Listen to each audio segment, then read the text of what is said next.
বাংলা সাহিত্যের কিছু বিখ্যাত লেখকের গল্প দিয়ে সাজানো আমার এই বিশেষ নিবেদন গল্পের মায়াজাল। আজকের গল্প প্রফুল্ল রায়ের লেখা চোর যখন গোয়েন্দা হলো। মুখ্য চরিত্রে মাখন দারোগা, গনু এবং যুধিষ্ঠির। গল্প পাঠে আমি অভিষেক। তাহলে শুরু করা যাক। 50 বছর আগে ইংরেজরা তখনও আমাদের বুকের ওপর বসে এদেশে রাজত্ব চালাচ্ছে। এটা সেই সময়ের গল্প। কলকাতা থেকে 2-250 মাইল দূরে ঢাকা জেলার এক গ্রামে ছিল আমার মামা বাড়ি। গ্রামটার নাম বাজিতপুর। আমার ছেলেবেলার বেশ কটা বছর সেখানে কেটেছে। বাজিতপুর আর তার চারপাশে আরো 22খানা গ্রাম নিয়েছিল একটি মাত্র থানা। থানাটা ছিল এই বাজিতপুরেই। সেবার আমাদের থানায় মাখন দারোগা বদলি হয়ে এলো। গোলগাল ভালো মানুষ চেহারা, মাথায় অল্প টাক, বয়স 50 পেরিয়েছে। তার সারা গা তাবিজ কবচে বোঝাই। দুহাতের 8 আঙুলে পলা, গোমেদ, মুক্ত ইত্যাদি নানা রকম পাথর বসানো আংটি। থানার একতলা লাল রঙের বাড়িটার সামনে ছিল পিল্লায় মাঠ। বাজিতপুরে সেই ঢেনা দিয়ে সবগুলো গাঁয়ের লোকজন সেখানে জড়ো করে ফেলল মাখন দারোগা। বলল, আমি জানি এই এলাকায় যারা থাকেন তারা সবাই ভদ্রলোক। তাই বলে কি 2-4টে চোর ডাকাত ঠকজোজ্জোর কি আর নেই? নিশ্চয়ই আছে। তাদের কাছে আমার নিবেদন, সোনামানিকেরা, আমাকে এই বয়সে কষ্ট দিও না। আমার হাঁটুতে, কাঁধে, মাজায়, মানে প্রায় সব অঙ্গে বাত। সে যে কি যন্ত্রণা বলে বোঝাতে পারবো না।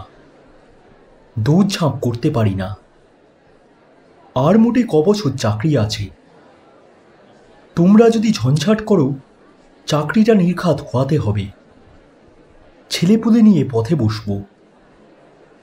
তোমরা যদি আজকের মিটিংয়ে এসে থাকো, কথা দাও আমাকে শেষ বয়সটা শান্তিতে কাটাতে দেবে।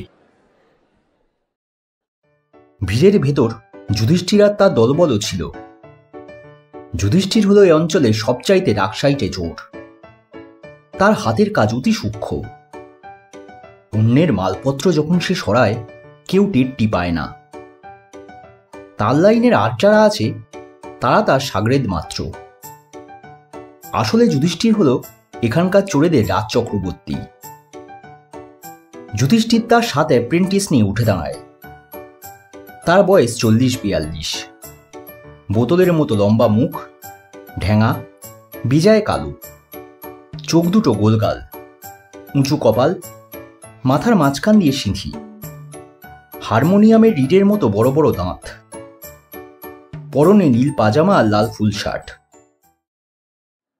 হাত জোর করে মাথা হেলিয়ে হাসি হাসি মুখে যুধিষ্ঠির বলে, আমি কথা দিলাম স্যার, আপনার থানায় আজ থেকে অশান্তি বন্ধ।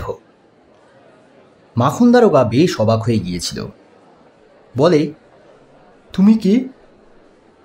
যুধিষ্ঠির তার নামটা জানিয়ে বলে, আমাকে এখানকার 23খানা গাঁয়ে সবাই চেনে। কি করো তুমি? এই গেরস্তের বাড়ির বাড়তি জিনিসপত্র তুলে আমার ঘরে নিয়ে যাই। তবে মাঝে মধ্যে একটু আধটু ভুলচুক হয়ে যায়।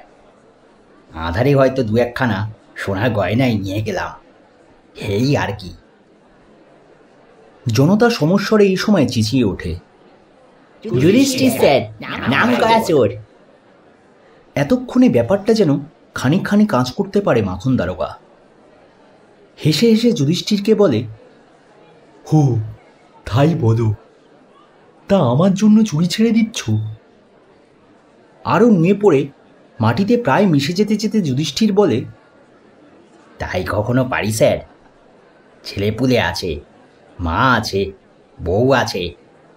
হাতের কাজ ছেড়ে দিলে খাবো কি? দুশ্চিন্তায় চুল খাড়া হয়ে যায় মাখন দারোগার। সে বলে, তাহলে তো আমার দিনের বিশ্রাম, রাতের ঘুমটা গেল। এখানে এসে কি বিপদে পড়লাম রে বাবা। তাকে ভরসা দিয়ে যুধিষ্ঠির বলে, আহা, অত ঘাবড়ে যাচ্ছেন কেন স্যার? আপনাকে তো কথা দিয়েছি, আপনার এলাকায় একটা ঘুঁটিও চুরি হবে না। পিটপিট করে যুধিষ্ঠিরকে লক্ষ্য করতে করতে মাখন দারোগা বলে, তবে কি অন্যের এলাকায় গিয়ে? নাক মুখ কুঁচকে দোকানে হাত দিয়ে যুধিষ্ঠির বলে, ছি ছি ছি, পুলিশের দারোগার সামনে কি একথা মুখে আনতে পারি? আপনিও শুনবেন না স্যার। অন্যের এলাকায় কোথায় কি হচ্ছে তা নিয়ে আপনার মাথা ঘামিয়ে লাভটা কি?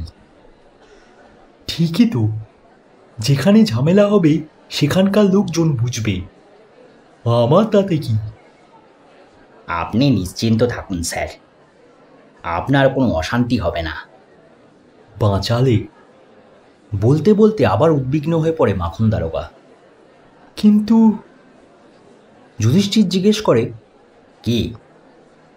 চুরি চামারি না হয় তোমরা বন্ধ রাখলে, কিন্তু ডাকাতি তো হতে পারে।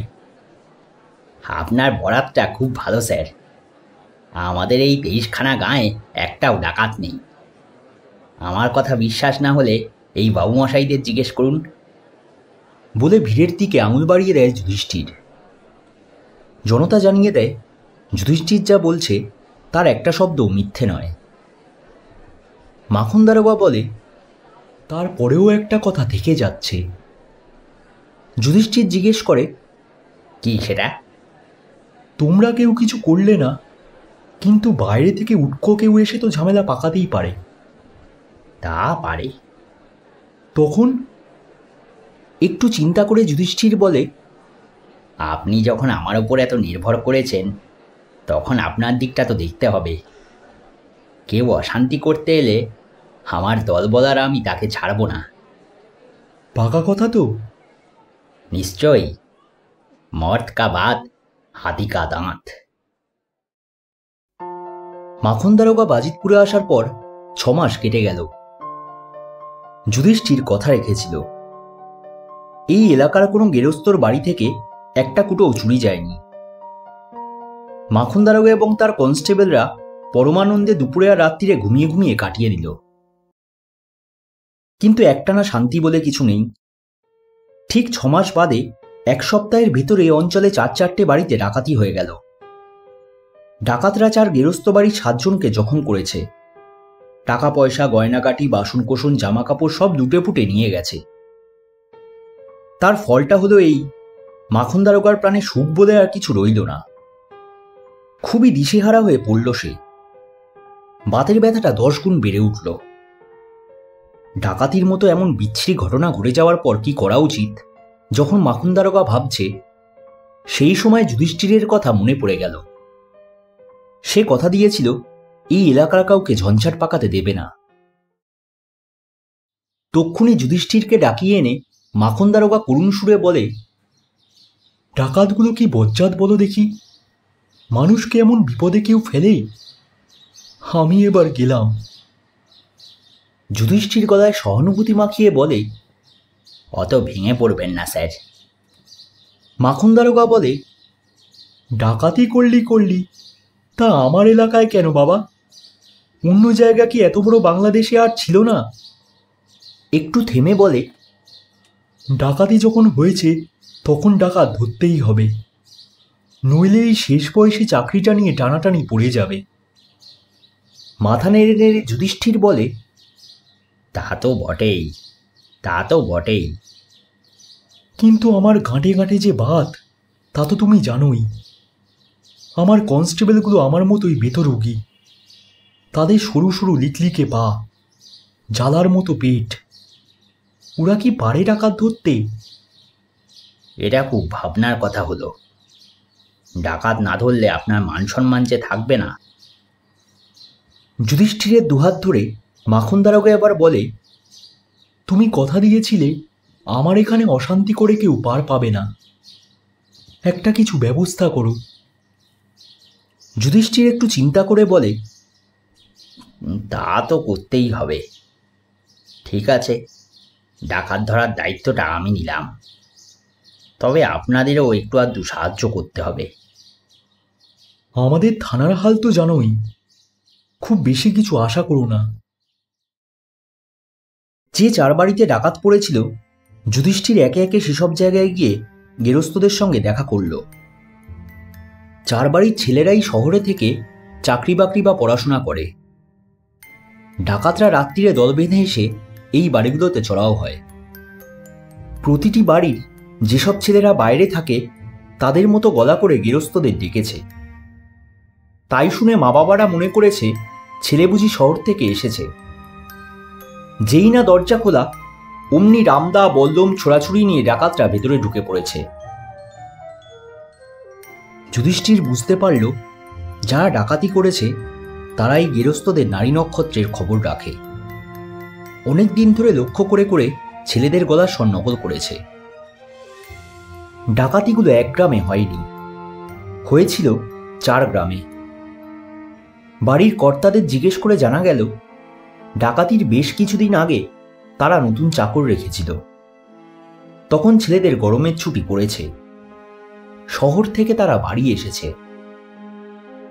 চাকররা বেশি দিন কাজ করেনি, 10-12 দিন থেকেই হঠাৎ কাউকে কিছু না জানিয়ে চলে গিয়েছিল।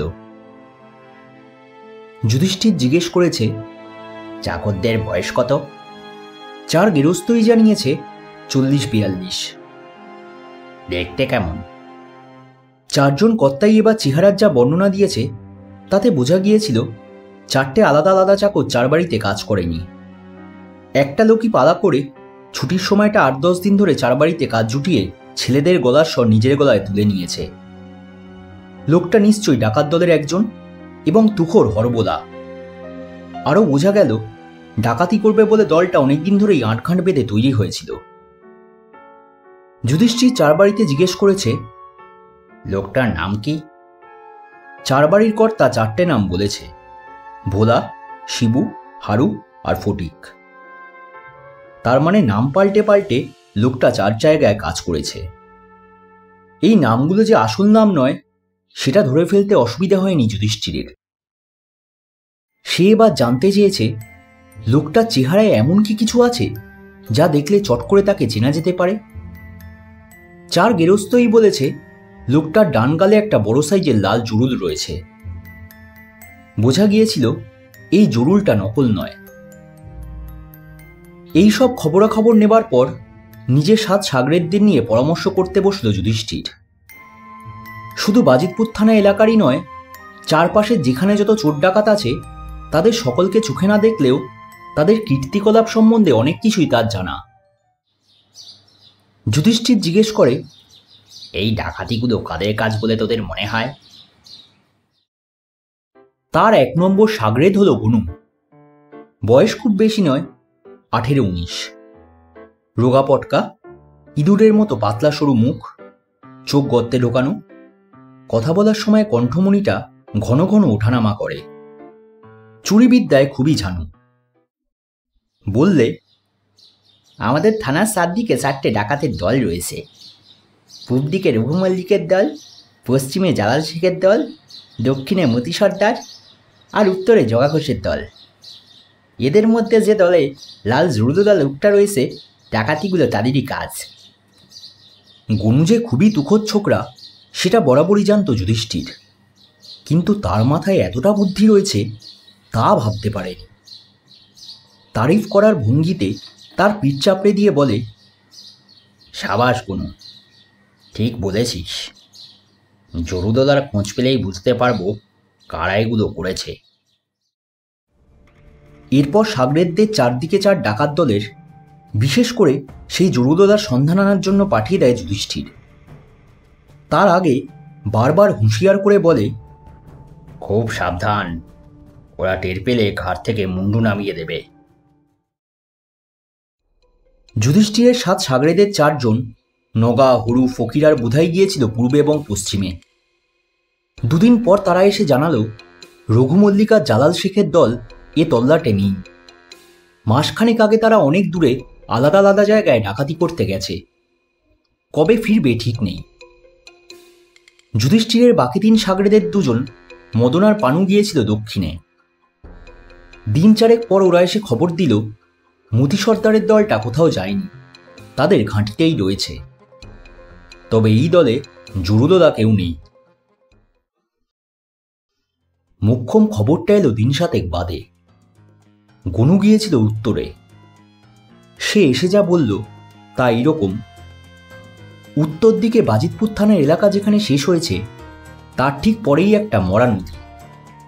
নদীটা অনেকদিন আগেই জল শুকিয়ে খটখটে হয়ে গেছে। তার এধারে ছোটখাটো একটা বাজার, তার নাম মিরপুর। বাজারের ওধার থেকে শুরু হয়েছে ঘোর জঙ্গল। ঘুরতে ঘুরতে কোনো বাজারে গিয়ে আস্তানা গাড়ে। কানাঘুষো শুনে তার মনে হয়েছিল নদীর ওপারে জঙ্গলের ভেতরে কোথাও রয়েছে জগা ডাকাতের ঘাঁটি। উটকো লোক দেখে যাতে কেউ সন্দেহ করতে না পারে তাই সকালবেলা একঝোড়া আনাজ নিয়ে গিয়ে বাজারে বসত গনু। সারাদিন সেখানে বেচাকেনা করত ঠিকই, আসলে একজোড়া চোখ মেলে চারপাশের লোকজনের ওপর নজর রাখত। ডাকাত হলেও খেতে তো হবে, চাল ডাল মাছ মাংস কেনার জন্য জঙ্গল থেকে না বেরিয়ে উপায় নেই। কিন্তু জঙ্গলের দিক থেকে মরা নদী পার হয়ে কাউকেই আসতে দেখেনি গনু। দিন দুয়েক কাটার পর যখন তার মনে হলো কোনো আশাই নেই, তখন হঠাৎ এক খাবারের দোকানে একটা লোককে দেখে তাক লেগে গেল তার। লোকটা কুকুর, বেড়াল, গাধা, শিয়াল নানা রকম পশু পাখির গলা নকল করে শোনাচ্ছে। তাকে ঘিরে বেশ ভিড় জমে যায়। আনাজের ঝোড়া ফেলে পায়ে পায়ে এগিয়ে আসে গনু। কিন্তু লোকটার মুখ ঘন দাড়িগোফে বোঝাই, তার ভেতর জুরুল আছে কিনা বোঝা গেল না। রীতিমতো ধন্দে পড়ে যায় গনু। এ লোকটা ডাকাত দলের নাও হতে পারে। পৃথিবীতে হরবোলা একটাই আছে নাকি? তাছাড়া মাত্র কিছুদিন আগে চার বাড়িতে কাজ করে গেছে সে, তখন গালটাল কামানো ছিল। এর ভেতর এক হাত লম্বা দাড়ি গজানো সম্ভব নয়। লোকটা মজাদার ভঙ্গি করে এক একটা পশু বা পাখির ডাক ডাকে, আর চারপাশের সবাই হেসে হেসে গড়িয়ে পড়ে। জনতাকে প্রচুর আনন্দ দিয়ে পেল্লায় হাঁড়ি বোঝাই রসগোল্লা কিনে একসময় উঠে পড়ে সে। লোকটা কিন্তু নদীর ধারে গেল না, উল্টো দিকে হাঁটা দিল। গনুর মনে যে সন্দেহটুকু দেখা দিয়েছিল তা পলকে উবে যায়। না, লোকটা জগা ঘোষের দলের সেই হরবোলা হতেই পারে না। তবু কি ভেবে খাবারওয়ালাকে জিজ্ঞেস করে, লোকটা তো চমৎকার জন্তু জানোয়ারের গলা নকল করতে পারে। কে ও? কোথায় থাকে? খাবারওয়ালা জানায় ওর নাম হরেন। কোথায় থাকে তার জানা নেই, তবে দুদিন পর পর তার দোকান থেকে একখানি রসগোল্লা কিনে নিয়ে যায়। একটু চিন্তা করে গনু জিজ্ঞেস করে, হরেন কি মানুষের গলা নকল করতে পারে? কেন পারবে না? কারুর গলা একবার শুনলে তক্ষুনি তা শুনিয়ে দিতে পারে। এদিকে আর কোনো হরবোলা আছে? না, ওই একজনই। তা তোমার এত খুঁজে দরকার কি? যাও, এখন বিকিকিনির সময় অত বকবক করতে পারবো না। গনু আর দাঁড়ায় না, ওখান থেকে সোজা চলে আসে তার গুরু যুধিষ্ঠিরের কাছে।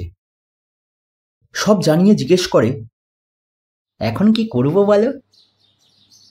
চোখ বুজে থম মেরে কিছুক্ষণ বসে থাকে যুধিষ্ঠির। তারপর গনুর চোখের দিকে তাকিয়ে বলে, আমার মনে হয় ওই হরেন বেটাই জগা ঘোষের দলের লোক। চাকর সেজে চার বাড়িতে কাজ করে গেছে। কিন্তু দাড়ি? গনু কি বলতে চায় বুঝতে পারছিল যুধিষ্ঠির। বলে, আরে বাবা, ওটা নকল। যাত্রা দলে কিভাবে লোকে মনের ঋষি সাজে জানিস না? চোখে মুখে ঝিলিক খেলে যায় গনুর। সে বলে, আরে তাই তো, হরেনটা কালে দাড়ি লাগিয়ে লোকের চোখে ধুলো দিয়ে যাচ্ছে। তবে কি? ও কিন্তু নদীর ওধারে জঙ্গলের দিকে যায়নি। সেখানেই খটকা লাগছে, ভালো করে ব্যাপারটা দেখতে হবে। একটু চুপচাপ। তারপর যুধিষ্ঠির জিজ্ঞেস করে, দুদিন পর পর হরেন রসগোল্লা কিনতে আসে, তাই না? গনু বলে, হ্যাঁ, আবার পরশু আসবে। ঠিক আছে, তোর সঙ্গে পরশু ভোরে মিরপুরের বাজারে যাব। একদিন পর মিরপুরে এসে খাবারের দোকান থেকে খানিক দূরে একটা ঝাঁকড়া জামরুল গাছের তলায় বসলো যুধিষ্ঠির আর গনু। তাদের চোখ দোকানটার দিকে। দুপুরবেলায় হেলে দুলে হরেন এসে হাজির। তাকে দেখেই ভিড় জমে গেল। সবাই হইচই বাঁধিয়ে সমানে বলতে লাগলো, ও হরেন দাদা, গাধার ডাক ডেকে শোনাও। বা আজ বাঘের ডাক শোনাতে হবে। প্রত্যেকে এক একটি পশু বা পাখির নাম করতে লাগলো। দোকানের সামনে বাঁশের লম্বা বেঞ্চ, সেটার ওপর জাঁকিয়ে বসতে বসতে হেসে হেসে হরেন বলে, হবে হবে। তারপর একে একে সবার দাবি মেটাতে থাকে। জামরুলতলা থেকে যুধিষ্ঠির আর গনু গুটি গুটি উঠে এসে হরেনের গা ঘেঁষে দাঁড়ায়। যুধিষ্ঠির একদৃষ্টে হরেনকে লক্ষ্য করতে থাকে। সে যা ভেবেছিল তাই, লোকটার দাড়ি আসল নয়।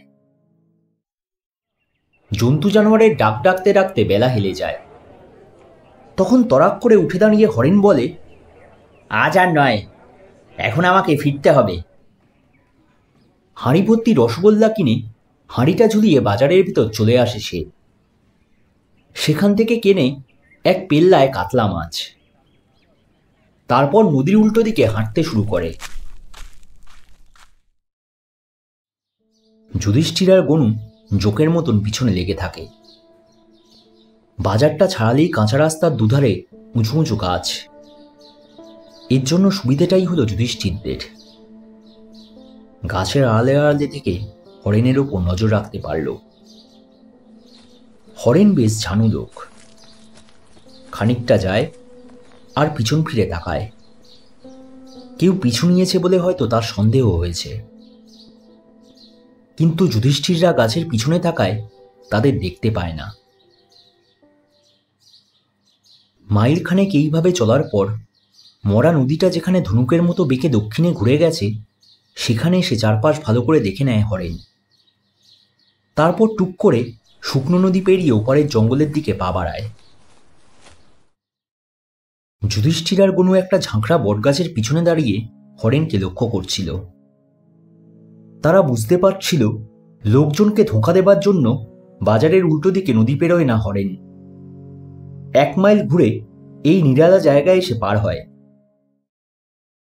হরেন জঙ্গলে ঢুকে গেলে যুধিষ্ঠির আর গনু দৌড়ে নদী পেরোল। চটপট তারাও জঙ্গলের ভেতর চলে আসে।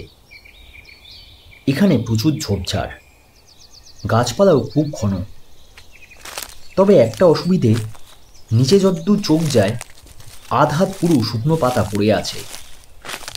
পা ফেললেই মচমচ আওয়াজ হয়। হরেন বেশি দূর যায়নি।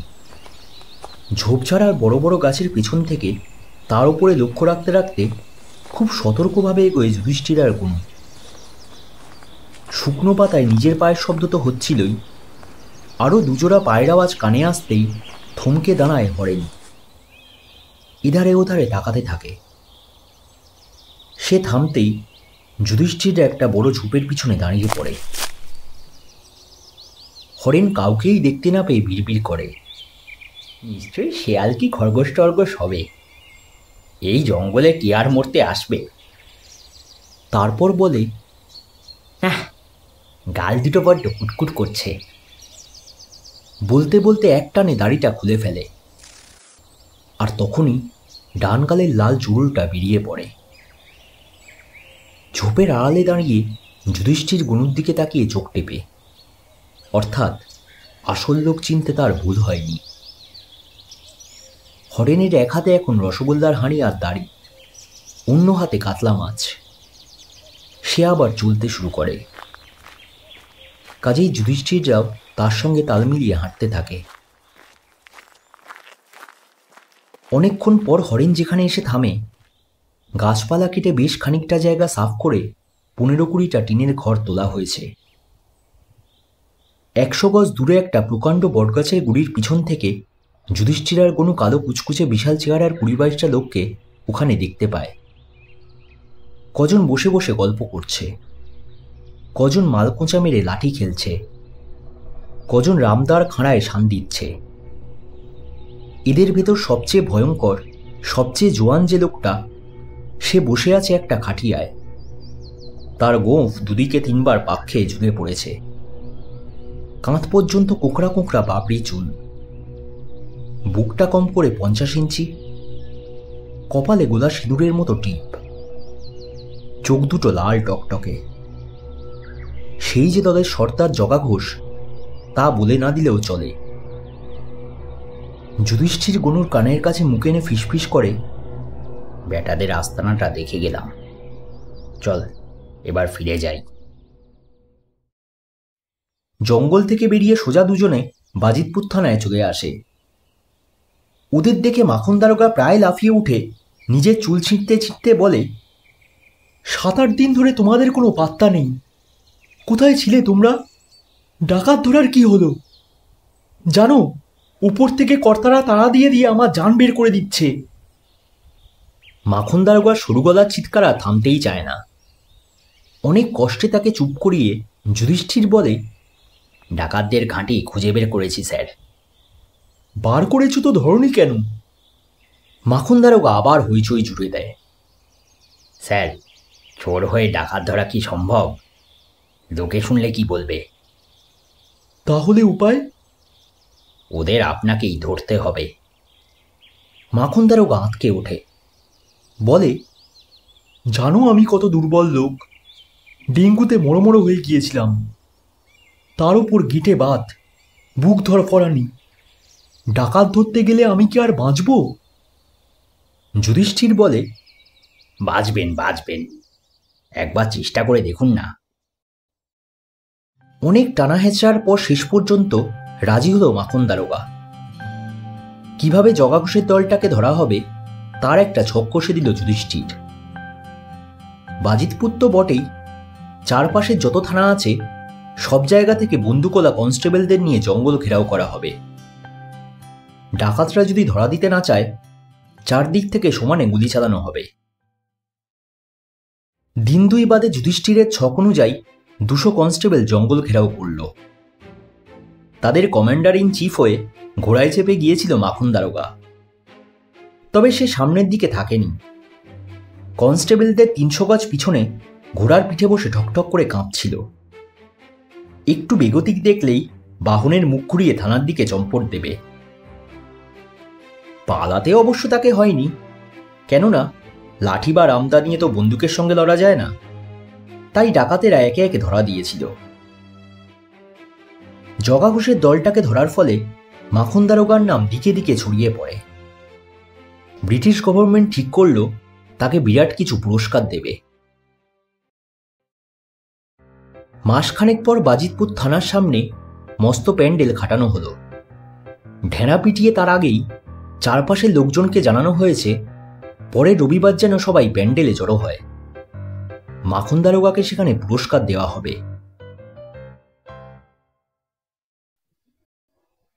রবিবার দুপুর থেকে বাজিতপুর তো বটেই, দূর দূর থেকে লোকজন এসে প্যান্ডেল ভরে ফেলল। বিকেলবেলা ঢাকা থেকে এলেন পুলিশের কর্তারা। সবচেয়ে বড় কর্তা অর্থাৎ আইজি হলেন একজন ইংরেজ। তিনি চুটিয়ে মাখন দারোগার প্রশংসা করলেন। এমন সাহসী দায়িত্বশীল দারোগা নাকি আজকাল আর দেখাই যায় না। জগা ডাকাতের দলটাকে ধরে সে জাতীয় কর্তব্য পালন করেছে। এ জাতীয় ভালো ভালো কথা বলে মাখন দারোগার গলায় ইয়া বড় একখানা সোনার মেডেল ঝুলিয়ে দিলেন। সঙ্গে সঙ্গে হাততালিতে প্যান্ডেল ফেটে পড়তে লাগল। তার মধ্যেই এক কাণ্ড করে বসল মাখন দারোগা। প্যান্ডেলের মাঝখানে ভিড়ের ভেতর সাগরেদদের নিয়ে বসেছিল যুধিষ্ঠির। মাখন তার হাত ধরে হিড়হিড় করে টানতে টানতে আইজির সামনে নিয়ে দাঁড় করান। তারপর নিজের গলা থেকে মেডেলটা খুলে তার গলায় পরিয়ে দিল। হাততালি থামিয়ে দর্শকরা ফ্যাল ফ্যাল করে তাকিয়ে থাকে। পুলিশের কর্তারাও কম অবাক হননি। আইজি মাখন দারোগাকে জিজ্ঞেস করলেন, এটা কি হলো? মাখন সমস্ত ব্যাপারটা জানিয়ে বলে, স্যার, এবার বলুন মেডেলটা যুধিষ্ঠিরের পাওয়া উচিত কিনা? আইজি খুব খুশি হয়ে বলেন, নিশ্চয় নিশ্চয়, বলে আস্তে আস্তে হাততালি দিতে লাগলেন। তার সঙ্গে তাল মিলিয়ে প্যান্ডেলে নতুন করে যে হাততালি শুরু হলো, তা সহজে থামল না। শুনছিলেন প্রফুল্ল রায়ের লেখা গল্প চোর যখন গোয়েন্দা হল। গল্পটি কেমন লাগলো অবশ্যই কমেন্ট বক্সে জানাতে ভুলবেন না। ভালো লাগলে অবশ্যই একটা লাইক করবেন এবং এরকম আরও গল্প শুনতে চ্যানেলটি সাবস্ক্রাইব করুন। আগামী সপ্তাহে এরকমই একটি গল্প নিয়ে ফিরে আসব আপনাদের সামনে। ততক্ষণের জন্য শুভরাত্রি।